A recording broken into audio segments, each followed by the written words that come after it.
Hi everybody, this is Dr. Chetan Fadke here, and I'm here to talk about nutrition, about food, and about what effect food has on us.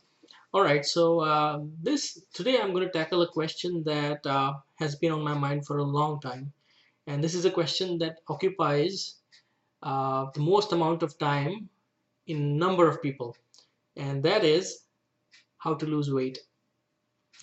So this issue of weight is really vast and really big. So I'm going to tackle that into maybe two or three sections. And this first section right now, I'm going to talk about what are the problems with fat accumulation in our bodies. Now, when you think of fat, you always tend to think of fat around your belly. And turns out that fat around your belly is really most important fat that you can think of. All right, why is that? Well, first of all, what is it called? In medical terms, it's called visceral fat or abdominal fat. I'm not talking about the fat that's under your skin, because there's some fat there too. Right under the skin, it's called subcutaneous fat. But that's not the fat that's of great significance.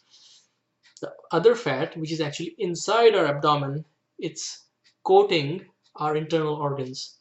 That fat is what I'm talking about. It's called visceral fat. It's inside our abdomen, uh, and that fat is really important because a lot of studies have shown that, well, how do you know how much fat there is? And you know them through imaging. I think through MRI probably. I don't know about X-ray, but there are ways to image, not imagine, image. You can imagine the fat.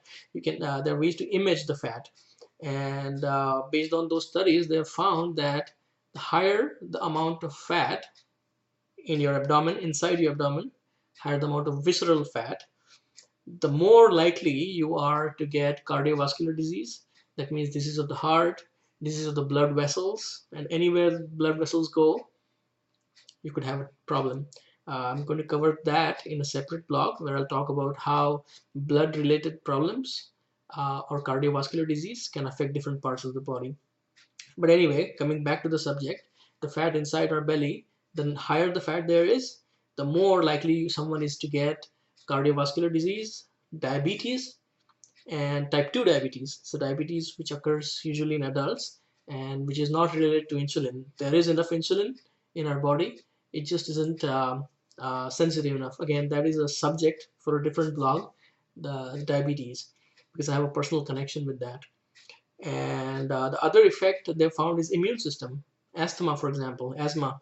The immune system problems can happen if there's more visceral fat inside your belly. Why is that the case?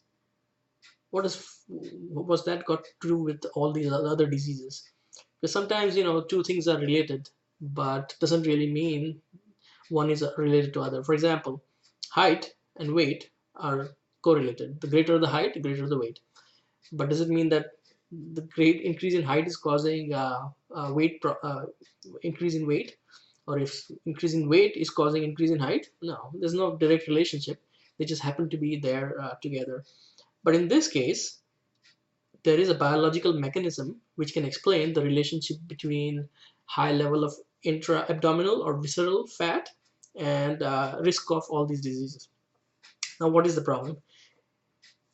We have found that the fat in the viscera, or the visceral fat, is has a property called biologically active. That means it's not inert, it's not just sitting there, it's not your insulation in your walls. The only thing it's doing is protecting, keeping the heat inside and keeping the cold air outside. So that our fat does that too. But in addition to that, it is also biologically active, meaning it releases certain hormones, and those hormones have, or certain chemicals as well, that have a significant impact on rest of the body. And all right, so that we covered that. It's a biologically active. Now the next question is, where do we get fat from, and what does it matter if it's excess? All right, so that we'll cover in the next video.